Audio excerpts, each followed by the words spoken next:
Imagine it's July 23rd, 1965. You are a 42-year-old machinist living in Cleveland, Ohio, United States. Your house is small but solid, with aluminum siding, a narrow porch, and a coffee can in the kitchen cabinet where you drop spare change at the end of every shift. You wake before sunrise, lace your work boots in the dark, kiss your wife on the cheek, and drive past gas stations, diners, and laundromats that all seem to run on nickels, dimes, and quarters. Your savings are not in stocks or foreign accounts. They are in a union job, a paid-off used car, and a drawer full of silver coins that feel heavy and honest in the hand. At lunch, you buy a sandwich, a coffee, and a newspaper, and you barely notice the cashier looking twice at every quarter that lands on the counter. In your world, money still feels like metal, solid, cold, permanent. If you have ever wondered why a crisis can begin long before the price chart scares anyone, stay with me. What you're about to hear is not a theory. It is a pattern. It has happened before in empires, republics, and modern markets that looked perfectly stable on the surface. And if you find value in this kind of historical clarity, subscribing takes 2 seconds and keeps you ahead of what most people never see coming. Then, almost without warning, the coins begin to vanish. The bank still opens. The factory whistle still blows. The traffic lights still change. But the silver in the country's money starts draining away like water, slipping through floorboards. On that same day, President Lyndon Johnson signs the Coinage Act of 1965, the first fundamental change in American coinage in 173 years. He says it plainly, silver is a scarce material. He warns that silver consumption is running at more than double new silver production each year. In other words, the country is using the metal faster than the earth is giving it up. That scene matters because silver shortages do not only belong to coin collectors, gold bugs, or men in trading pits yelling into telephones. Silver sits at a strange crossroads in history. It has been money, it has been a store of savings, it has been the metal inside everyday coins. And now it is a key industrial material inside solar panels, electronics, chemicals, medical equipment, and the wiring of modern life. When silver gets tight, the problem rarely looks dramatic at first. It looks like disappearing change, rising delivery times, a policy tweak, a premium on small bars, a quiet drawdown in inventories. The headline almost never says what is really happening. And that is what this video is about. Not a prediction, not a panic, an autopsy on a recurring pattern. Because history shows that when a society leans on silver for more than one job at the same time, as money, as savings, as industrial input, or as strategic stock, stress builds beneath the floor. And by the time most people hear the words shortage or deficit, the cracks have usually been spreading for years. Before we go further, there is something important to understand. A silver supply crisis is not usually a Hollywood shortage where the shelves are empty and the lights go out. It is more like a town living off a pantry that nobody checks. Every day, people remove cans from the back room. Every day, a few new cans come in. As long as the door stays closed, everyone assumes there is plenty. The trouble starts when withdrawals quietly run ahead of deliveries for too long. That is silver. In 2024, total global silver supply was about 1.015 billion ounces. Total demand was about 1.164 billion ounces. That means the market was short by roughly 148.9 million ounces. A deficit simply means more silver was used than newly supplied. This was the fourth straight annual deficit. The fifth was forecast for 2025. Industrial demand alone hit a record 680.5 million ounces in 2024. Solar demand, silver used in photovoltaic cells, reached about 197.6 million ounces. That is close to 1 ounce in every 6 demanded globally going into solar alone. Now here's where it gets interesting. Silver supply does not behave like a faucet you can just turn on. Much of the world's silver is not mined because miners wake up wanting silver. It often comes out as a byproduct, which means an extra metal recovered while a company is really mining lead, zinc, copper, or gold. So even if silver demand surges, supply cannot always race to meet it. If base metal mines are slowing, silver can stay tight even with a higher silver price. The machine has a delay built into it. The market bridges that gap with above-ground stocks, which means already refined silver sitting in vaults, exchange warehouses, private holdings, and products that can be recycled. But those stocks are not endless. The World Silver Survey says combined London Vault and exchange stocks at the end of 2024 were about 510.5 million ounces below their 2021 peak. Think about that. The market has been eating into stored silver the way a family eats through winter firewood and early snow. The room still feels warm, so nobody worries. But the stack outside is getting shorter. This leads us directly to the first part of this story, and it begins not in modern New York or London, but in late imperial China, where silver was not just a commodity. It was the hinge on which an empire's tax system swung. In 1581, during the Ming Dynasty, the statesman Zhang Zhuzheng pushed through what became known as the single whip reform. It simplified many taxes and labor obligations into a payment made largely in silver. On paper, this looked efficient. It was cleaner, easier to count, easier for the state to collect. But it also meant the empire had tied its fiscal life, its tax bloodstream, to one metal. For a while, the arrangement worked because silver flowed into China from Japan and from Spanish America through global trade. The empire looked rich, markets deepened, trade expanded. But the strength was narrower than it seemed. It was like building a palace on a stone pillar and forgetting that the whole roof depends on that one pillar never cracking. By the 1630s, silver inflows were disrupted by war, piracy, trade shocks, and turmoil in the wider world. The metal became harder to get. Yet taxes still had to be paid in silver. That sounds technical until you bring it down to earth. A peasant family sold grain or cloth in local markets where daily transactions often used copper cash, not silver. Then they had to convert that value into silver to meet tax obligations. When silver grew scarce, the exchange moved against them. The same harvest could buy less tax payment.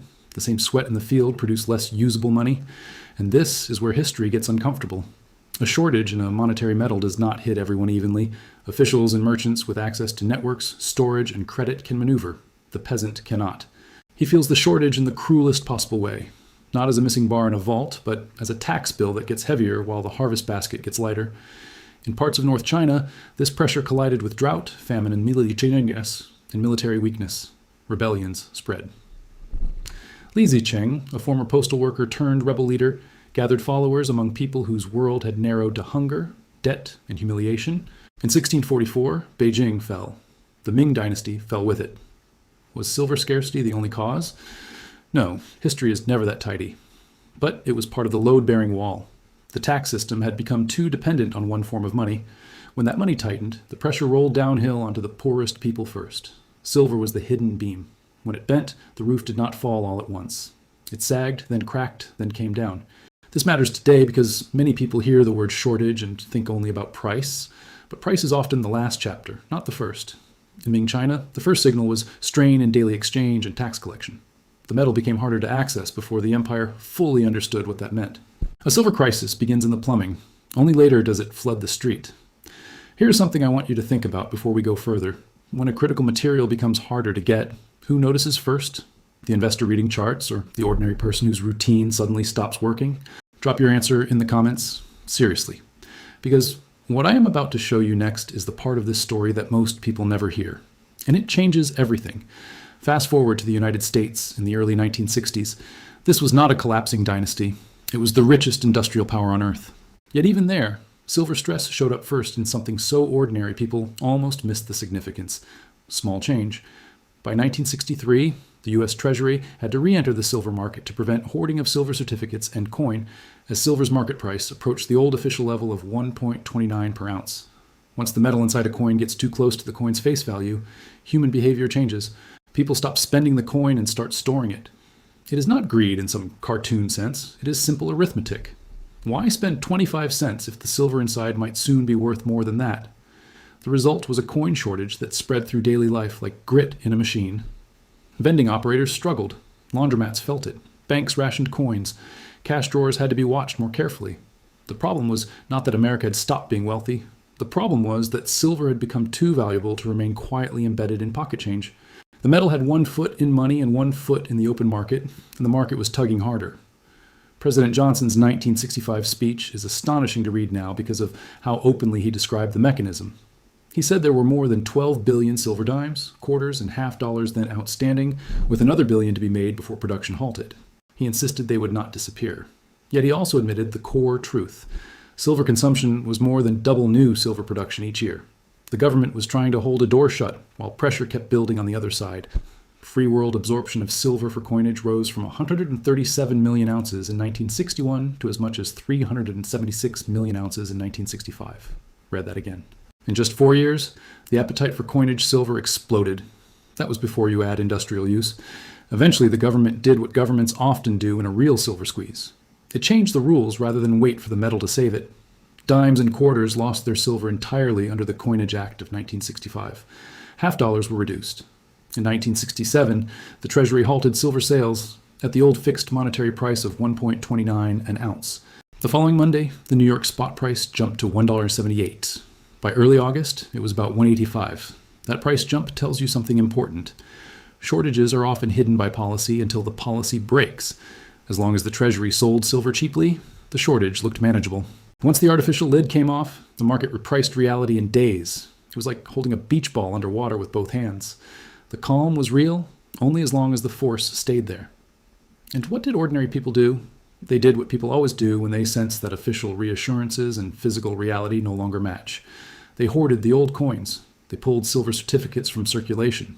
They checked dates on dimes and quarters. They learned quietly and often too late that there's a difference between legal tender, which means the government says it is money and trusted money, which means people believe it will hold value. Look at what happened next in the years that followed. America did not collapse. That is not the lesson. The lesson is subtler. The silver disappeared from money because the system could no longer afford to keep using a scarce metal in mass circulation while the market wanted the same metal elsewhere. The country adapted by lowering the metal content of everyday life. That is one historical answer to silver scarcity. Not more silver, less silver in the product. Now we move to the third case, and this one is louder, greedier, and easier to spot. But do not let the drama fool you. Underneath the noise, the same mechanism was at work. In the 1970s, Nelson Bunker Hunt and William Herbert Hunt looked at a world of inflation, political shocks, and mistrust in paper money, and decided silver was their refuge. They began buying the metal when it traded around $1.50 an ounce. After Libya nationalized oil fields tied to the Hunt family in 1973, their buying intensified. They bought futures contracts, which are promises to buy later. They did something most commodity traders did not usually do at that scale. They took delivery, real bars, real metal. They reportedly accumulated about 100 million ounces of physical silver and held futures on tens of millions more.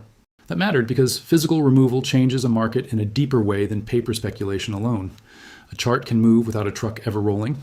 But when metal leaves available circulation, when bars are flown to Switzerland and stacked in vaults, the market's breathing room shrinks. By 1979, Britannica says the Hunts had engineered a genuine shortage. In January 1980, silver touched $49.45 an ounce. The room got crowded fast. Small investors piled in. Newspapers turned silver into dinner table talk. People sold family flatware and old coin collections into the rally. Manufacturers that actually needed the metal faced a market that had stopped acting like a utility and started acting like a casino. This is where the silver story reveals one of its cruelest tricks. A real shortage can attract exactly the kind of speculative frenzy that makes the shortage worse. Rising prices pull in momentum buyers. Momentum buyers pull more metal out of circulation. Fear of missing out, the anxious feeling that everyone else is getting rich without you, becomes its own source of demand. It is like watching people rush onto one side of a small boat because they see treasure there. The treasure may be real. So is the tipping risk. Then the rules changed. Exchanges tightened margin requirements, which means traders had to post more money to hold positions. Restrictions were imposed. The market flipped from mania to forced selling. On March 27, 1980, Silver Thursday, silver fell to $10.80. The Hunts missed a huge margin call and saw the empire they had built on leverage begin to collapse. Britannica says they lost some $1.7 billion and were later fined $10 million each and banned from commodity trading after being found to have illegally tried to corner the market. And notice the human lesson buried inside the spectacle. The men on television were billionaires. The pain on the ground was much smaller and much more common. A jeweler ordering silver for actual products did not care about a legendary Texas family.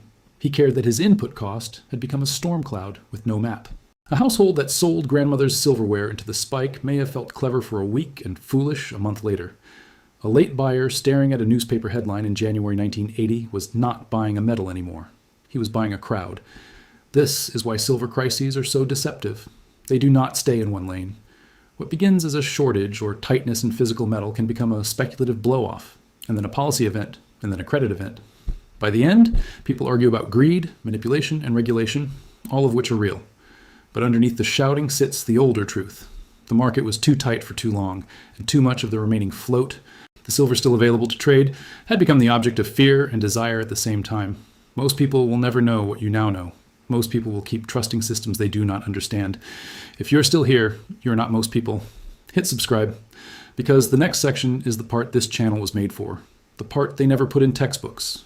Now observe what all of these cases have in common. Different countries, different centuries, different political systems, same result. Silver becomes dangerous when a society forgets that it is not just a shiny object or a price on a screen. It is a bridge metal. It connects money, savings, industry, and state policy.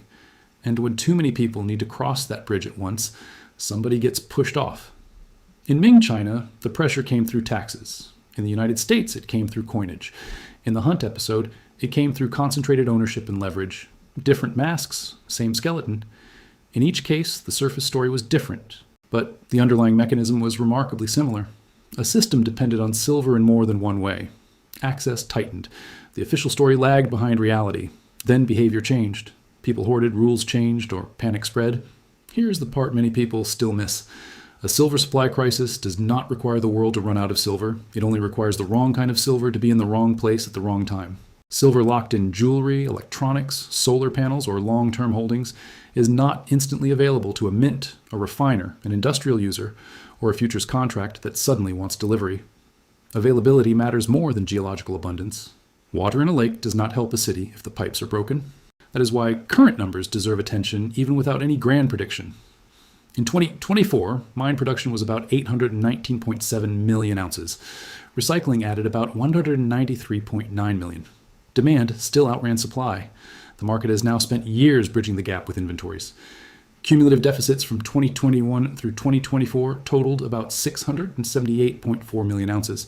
Visible London Vault and exchange stocks were down roughly 510.5 million ounces from their 2021 peak by the end of 2024. The market has been burning furniture to heat the house, just one chair at a time, while pretending the room temperature proves everything is fine. And the demand is not coming from one place. It is broad. Solar, electronics, automotive systems, grid infrastructure, chemical catalysts, medical uses, jewelry, investment bars, and coins. That mix matters because it makes silver different from a metal with only one job. When a metal has one job, demand can collapse cleanly in a recession. When it has many jobs, pressure shifts rather than disappears. One sector slows, another keeps pulling. At this point, the pattern becomes impossible to ignore. Silver stress usually begins quietly, travels through inventories, and only later becomes visible to the wider public. The media often waits for a dramatic price spike. History shows the deeper signal comes earlier. When stored, stocks are doing the work that fresh supply cannot. And this is where history returns to human beings, because markets do not suffer. People do. When silver tightens, the first people hurt are usually not the rich collectors with safes or the institutions with lawyers. It is the people whose daily lives depend on stable inputs and stable money. In late Ming China, peasants faced tax obligations in a metal that had become harder to obtain. The shortage reached them as a heavier burden on ordinary exchange. It turned daily life into a treadmill with the incline rising under their feet. In the United States in the 1960s, the stress looked gentler, but it still changed behavior from the bottom up. Families pulled old coins aside. Shopkeepers checked dates. Businesses that needed change for machines felt the friction immediately. A shortage in a monetary metal is like sand in a gearbox. Each grain is tiny. The machine still turns. But the wear spreads everywhere. In 1980, the Hunt brothers made silver famous, but the people burned by the collapse were not only the brothers. Small investors who arrived late bought a story at the top and wrote it down. Businesses that needed silver for real use had to navigate price chaos created by a market that no longer reflected normal supply and demand. When a critical material becomes a battlefield, the civilians standing nearby take shrapnel. This brings us directly to a quieter but very important episode from the late 1990s.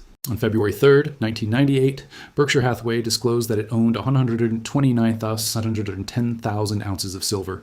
Its first purchase had been made on July 25th, 1997, and the most recent on January 12th, 1998.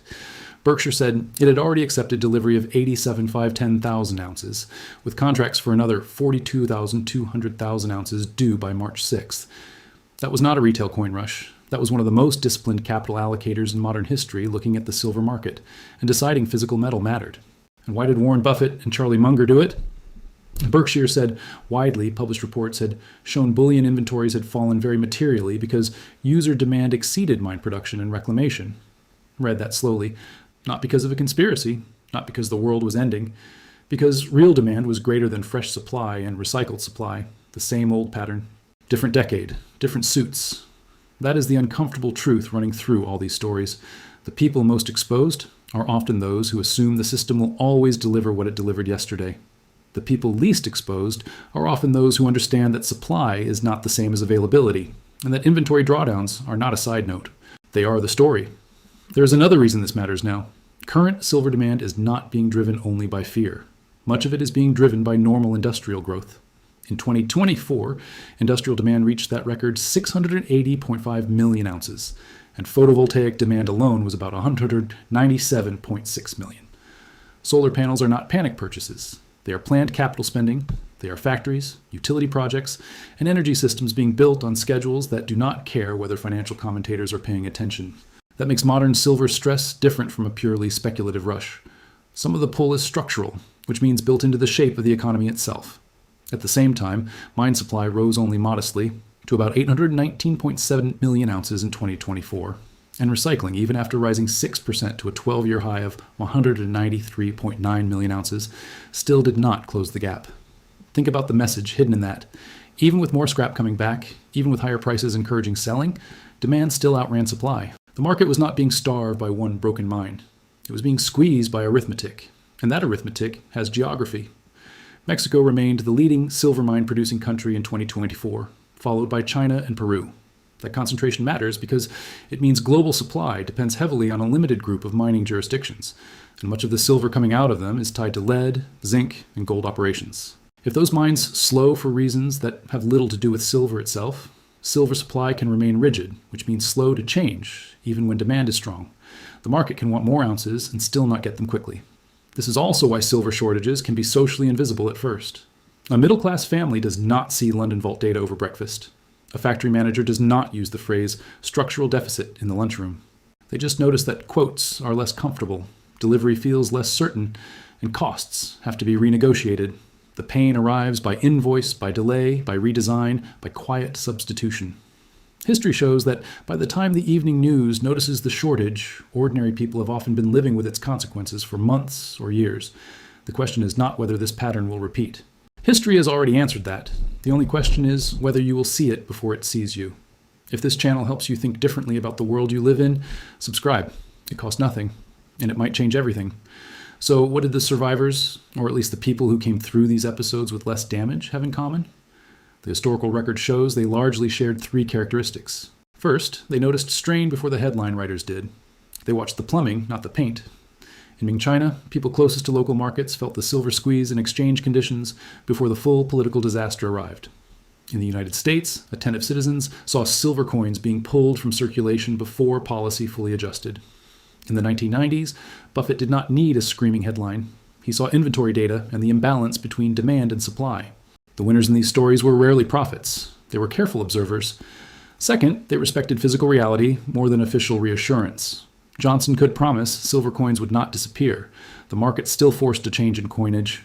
In 1980, paper promises and leveraged bets looked enormous until margin calls revealed how fragile they were. Berkshire's 1998 silver position is telling for exactly this reason. The company did not buy a slogan, it accepted delivery. In silver history, possession has often mattered most when confidence is thin. That does not mean hiding in a bunker. It means understanding that a contract and a bar are not the same thing when the system is under stress.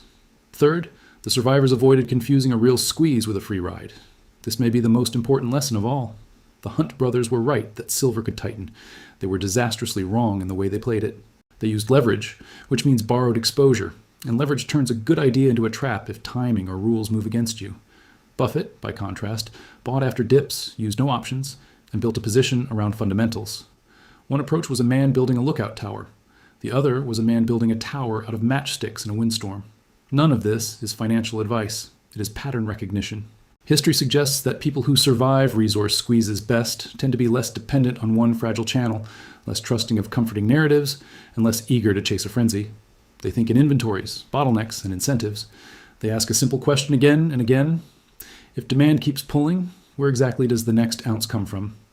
Which brings us back to that kitchen in Cleveland in 1965, and to the coffee can full of change that suddenly meant more than spare change. The machinist in our opening scene would live through the disappearance of silver from everyday American coinage.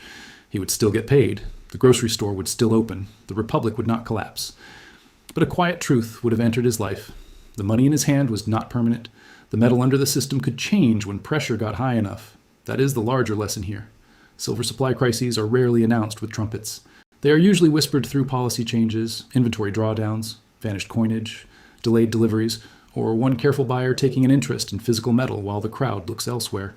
The pattern is old. A society leans on silver for too many jobs at once. Fresh supply cannot respond fast enough. Stored stocks make up the difference. Officials reassure. Then behavior shifts.